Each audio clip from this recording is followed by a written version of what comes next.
pwede kang bumili ng sahig. So kapag bumili ako nito, ano mangyayari? What will happen? May dadating dito. Okay, tapos, pwede ko palitan yung sahig. Oh my goodness! Parang ang ganda ng update na to, par. Ito gusto ko to kasi kamukha niya yung carpet ko dati sa dati kong studio. Ganito yung itsura ng carpet ko dati eh. Pero ang gagawin natin ngayon, gagawin natin siya parang pathway. Kumbaga dito dadaan yung mga customer. Eh, no? Mga ganyan. Oh, lupit, par! Ang lupit! Ang angas! Nanonood po kami ng Ladies Light. Idol ko po yun. Ay, parang tanggalin to. Ay, hindi siya natatanggal? Hindi na siya natatanggal.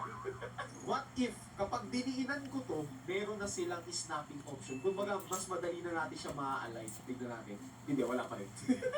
So, ito namang paint, kapag bumili tayo nito, kukulayan niya ba yung pader natin automatically? O pa-panel-panel lang yung papalitan? So, try natin kunin yung paint. Ito ba yun? Kasi hindi, ito. Feeling ko isang pader lang makukulayan nito. Ay, paano? Pahaba! So, kapag i-splash ko siya dito, paano? Paano kung pipinturahan itong pader? Dinidinan!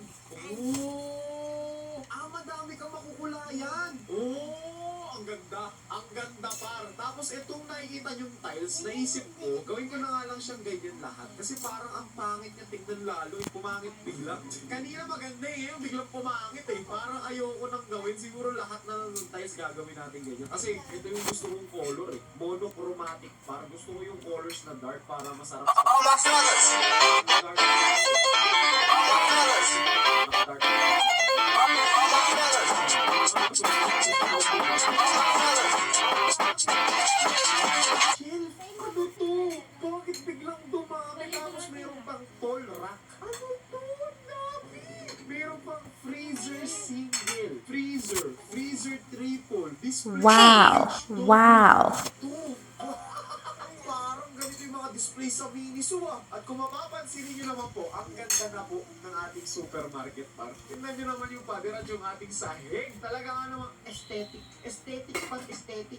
Ano kaya magandang i-display doon? Mga tinapay ba? Parang magandang mag-display ng mga tinapay dito Ibig sabihin sa gilid din, pwede tayo maglagay. For example, yung candy. Look at this.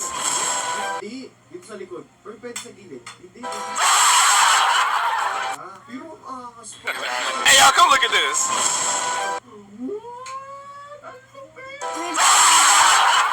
Natin po ito, lalagyan to ng laman ng mga restaurant. Wait lang po, tanggalin natin yan, tanggalin natin ito. Oh my goodness. Ang angas, pwede tayong bumili ng mga kung ano-ano. Meron pang ganito mo. And even though I don't have arms, I can do everything you guys can. If you're happy and you know it, clap your hands.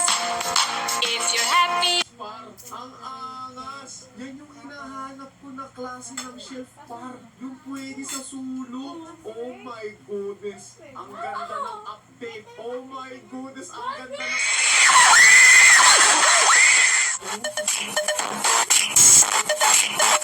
Ang ganda ng setup. Ang ganda ng Ha? setup. Ano Oh ba, my sweat ko? God. Oh my Wait lang. goodness. Ang Sophia, ganda. 1, 2, 3, get. Yung mga Wait fridge lang. at malubit, mayroon pa tayong pwede mabili. Mayroon pang outer corner. Para saan yung outer corner? Kapag gagawa ka ng box, parang maganda din yun Tapos mayroon pang shelf quad. Ibig sabihin, katulad nung isa, which is yung binili namin na...